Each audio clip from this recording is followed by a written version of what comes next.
All right, guys, so we're basically going to pick up from where we were yesterday, right? So basically, what we were talking about was how the real estate industry is extremely enveloped in our economy, right? We had certain experiences, especially in 2008, that exposed some of the difficulties that a lot of people were experiencing due to how it currently operates, right?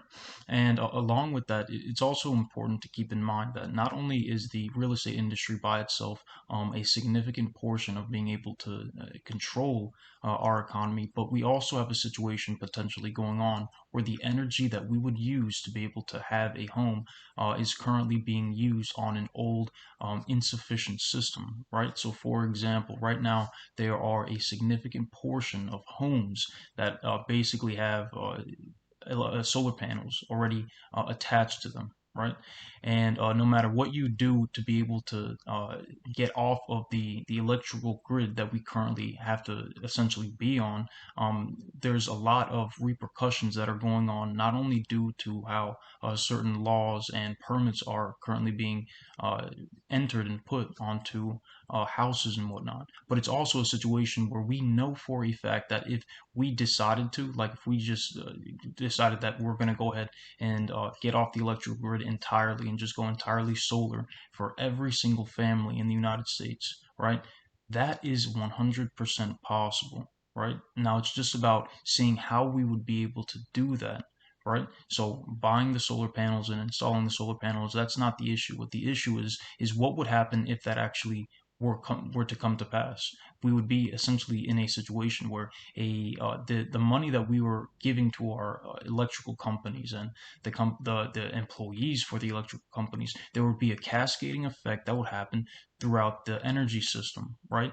A very similar thing happened in the automobile industry, right? If I'm not mistaken, Tesla was not the first creator of an electrical car. There was an electrical car before Tesla, and what ended up happening is that the oil companies decided that they wanted to lobby against the creation of an electric car because it would not be in their interest to be able to have a competing power company. And that's essentially the exact same idea of what's currently going on with our electrical system, right? We have the technology to be able to move to a new direction, move to a new area, use the technology that we have access to, but we are unable to do so due to things that are essentially outside of our control. Right, so that's another one of the areas that is extremely important for you to acknowledge that the technology is here, right? It's not necessarily the technology, it's the system that we have set in place that is in a particular manner and it doesn't like to move because what happens is that once you move and you add a new technology, the power there's a power transfer, right? And basically, you give the majority of not only the finances but also the control of what the creators of the power are, right? And so that's currently what I see going on with our water supply system. Easily, we have water collection systems as well as we could dig wells. We have we have access to we have a plentiful amount of water, right? And like I mentioned in a previous video, like there's no reason that we should be having situations where we're having water wars like what was going on in Mexico, right? The only reason that we have those kind of situations going on is due to the fact that we have a capitalist system, and this capitalist system has certain incentives, and these incentives are 100% monetary as well as used as a political power tool. So when you acknowledge that, you can see the bigger scope of what's potentially going on. You have an understanding of some of the hardships that people are experiencing are not due to insufficiencies, but they're due to greed. And us being able to acknowledge that first is it's really important, right? And so those are kind of the areas that I would like to start talking about, so that we use these technologies that we have access to, because we have too many people, too many families, too many countries that are currently experiencing insufficiencies. They're currently experiencing hardships that they should not be going through. Right?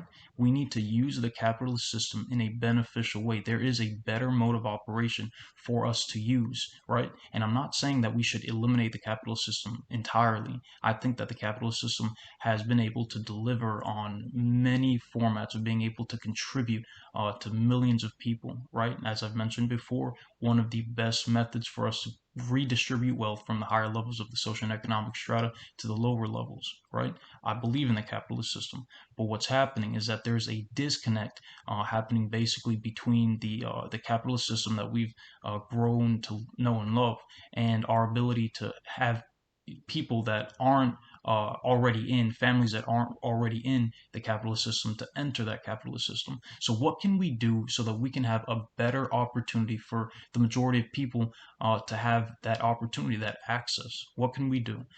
It's in my opinion that being able to provide things like a basic income would help even the playing field. It would help even the starting line that people are able to get into for opportunity within the capitalist system, right?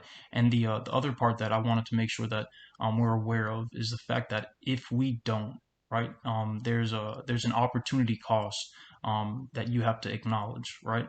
So the other option is that we don't apply all these new technologies, right? Let's say, for instance, we decided that we wanted to make sure that we weren't giving these opportunities and using this technology. What would happen is that other countries would eventually catch up to the United States, right?